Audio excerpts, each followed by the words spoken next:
नमस्कार. गावाच्या विकासासाठी जो पैसा येतो तो नक्की जातो कुठे हा प्रश्न पडतोच. पण एक गोष्ट माहितीये का? या पैशातलाच एक खास वाटा जो कायद्याने बाजूला ठेवलेला असतो तो फक्त समाजातल्या गरजू लोकांसाठीच असतो. तर आज आपण याच प्रश्नाच्या अगदी खोलात जाणार आहोत. हा निधी नक्की वाटला कसा जातो आणि सगळ्यात महत्त्वाचं म्हणजे याचा खरा फायदा कोणापर्यंत पोचतो? चला समजून घेऊया ही सगळी प्रक्रिया. ओके, तर हीच आहे ती गोष्ट. कायद्यानुसार ग्रामपंचायतीला जेवढं काही उत्पन्न मिळतं ना त्यातले तब्बल 15% बाजूला काढावेच लागतात. आणि हे पैसे फक्त आणि फक्त मागासवर्गीय समाजाच्या विकासासाठीच वापरायचे असतात. म्हणजे हा नियमच आहे. हाच या सगळ्या योजनेचा मूळ आधार आहे. तर मग हा जो 15% राखीव निधी आहे तो नक्की काय आहे? आणि सगळ्यात महत्त्वाचं म्हणजे तो येतो कुठून? कुठल्या कायद्याच्या आधारावर हे सगळं चालतं? चला तेच बघूया. बघा, ही काही कालपरवा सुरू झालेली योजना नाहीये. याची मुळं खूप खोलवर आहेत. थेट 1999च्या महाराष्ट्र शासनाच्या एका निर्णयात. आणि लक्षात घ्या, ही काही ऐच्छिक गोष्ट नाहीये.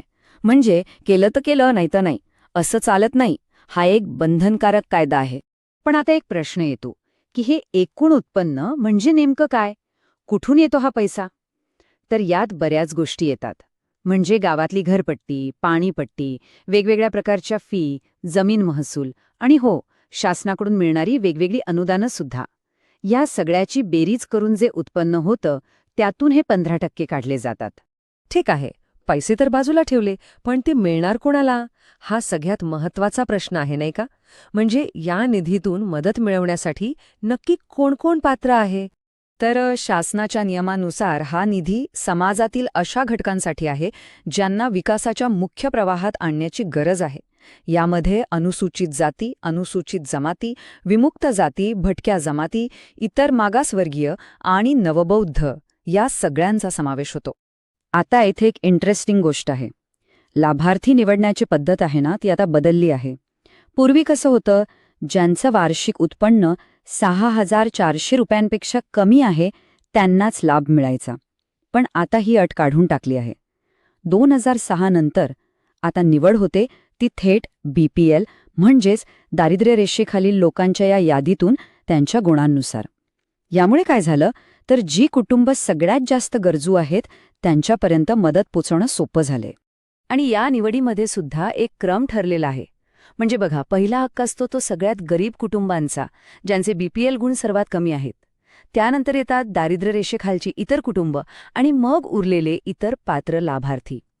एकदम स्पष्ट प्राधान्यक्रम आहे.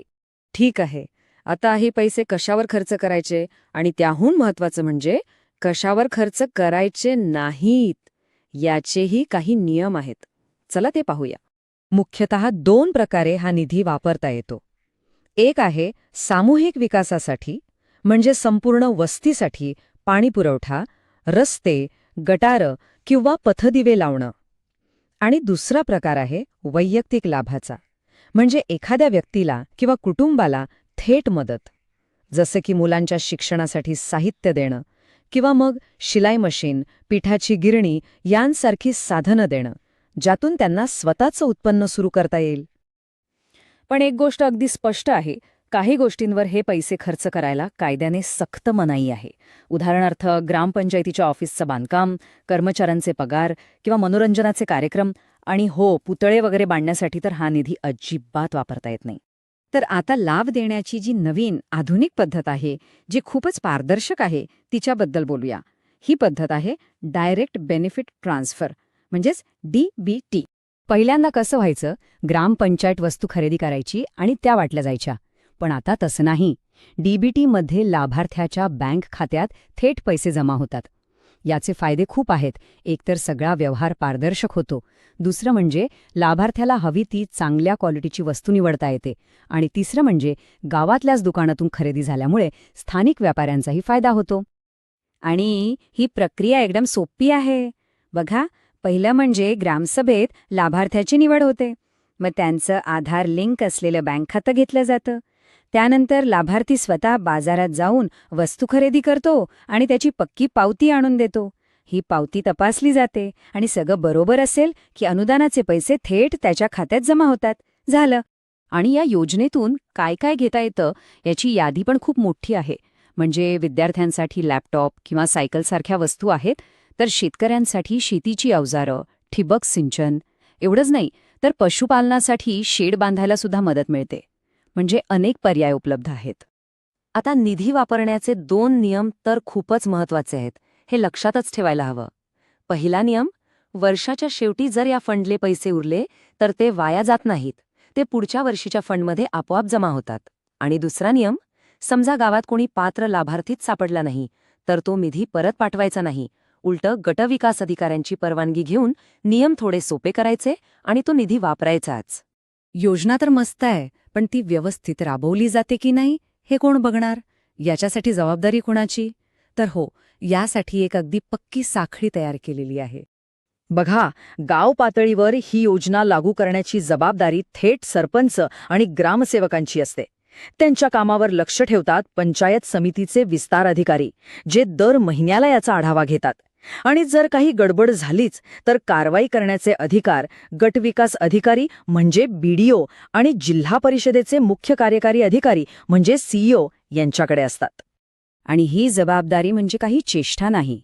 जर नियमांचं पालन झालं नाही तर संबंधित अधिकाऱ्यांवर कायद्यानुसार कडक कार्यवाही होऊ शकते. इतकंच काय, वेळ आली तर अख्खी ग्रामपंचायत सुद्धा बरखास्त केली जाऊ शकते.